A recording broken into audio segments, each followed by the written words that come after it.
Have you ever felt small and helpless? That's how Moses' story starts. He was born during a dangerous time. The Pharaoh of Egypt saw the Israelites as a threat. He ordered all their baby boys to be killed. Moses' mother couldn't bear to see her son die. She came up with a daring plan. She placed baby Moses in a basket. She hid the basket in the reeds by the Nile River. Moses' sister Miriam watched from a distance. She was worried, but also hopeful. Then Pharaoh's daughter came to the river. She discovered the basket and the crying baby inside. Pharaoh's daughter decided to adopt Moses. She named him Moses, which means drawn from the water. Little did she know this baby would grow up to change the world. Moses grew up in Pharaoh's palace. He lived a life of privilege and luxury. He received the best education.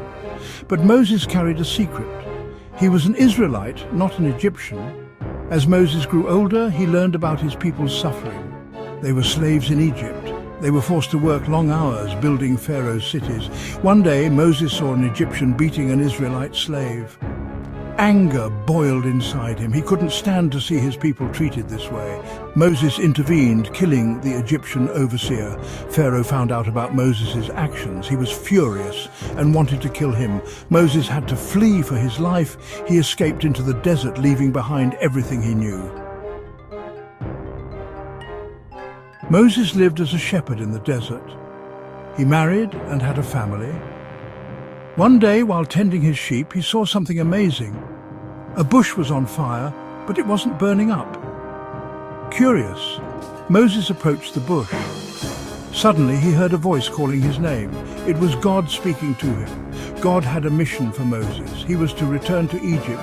He was to demand that Pharaoh free the Israelites. Moses was afraid. He didn't feel up to the task. He stuttered when he spoke. He doubted his own abilities, but God reassured him. He promised to be with Moses every step of the way. Moses returned to Egypt with his brother Aaron. They went to Pharaoh with a message from God. "Let my people go," they declared. Pharaoh laughed at them. He refused to listen. Pharaoh's heart hardened. He refused to release the Israelites from slavery. He even increased their workload. He wanted to break their spirit. Moses and Aaron pleaded with Pharaoh. They warned him of God's judgment, but Pharaoh wouldn't budge. He thought he was more powerful than God. God sent a series of plagues upon Egypt. He wanted to show Pharaoh that he alone was God. He wanted to demonstrate his power over all creation. The Nile River turned to blood. Frogs swarmed the land. Gnats and flies tormented the Egyptians. Their livestock died. Boils covered their bodies. Hail destroyed their crops. Locusts devoured everything in sight. Each plague was a blow to Pharaoh's pride. Each plague showed him that his gods were powerless. But still, he refused to let the Israelites go. Finally, God sent the most devastating plague of all. He struck down the firstborn sons of every Egyptian family. Pharaoh was heartbroken. He finally agreed to let the Israelites go. Moses led the Israelites out of Egypt. They traveled day and night. But Pharaoh changed his mind again. He sent his army after them.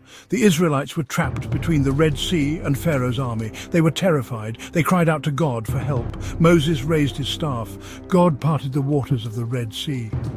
The Israelites walked across the dry seabed. The Egyptian army followed them, but the waters returned, drowning Pharaoh and his soldiers.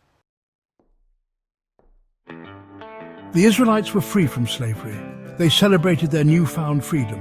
They sang and danced with joy. But their journey was far from over. They wandered in the wilderness for 40 years. They faced hunger, thirst, and attacks from enemies. They grumbled and complained against Moses. They even wanted to go back to Egypt. Moses remained their leader through it all. He listened to their complaints. He encouraged them to trust in God. He taught them to be patient. During their time in the wilderness, God gave the Israelites the 10 Commandments. These were rules to live by. They were a sign of God's covenant with his people. The 10 Commandments covered different aspects of life. They taught the Israelites how to worship God. They taught them how to treat each other. They were a guide for living a holy and righteous life. Moses never entered the Promised Land. but he led the Israelites to the very edge of it. He died before they crossed the Jordan River. Moses was a remarkable leader. He was a man of great faith and courage. He stood up to Pharaoh. He led his people through impossible challenges. He taught them about God's love and faithfulness. Moses' story inspires us today. It reminds us that God can use ordinary people to do extraordinary things. It shows us that God is always with us, even in the most difficult times. It teaches us to trust in God's plan, even when we don't understand it.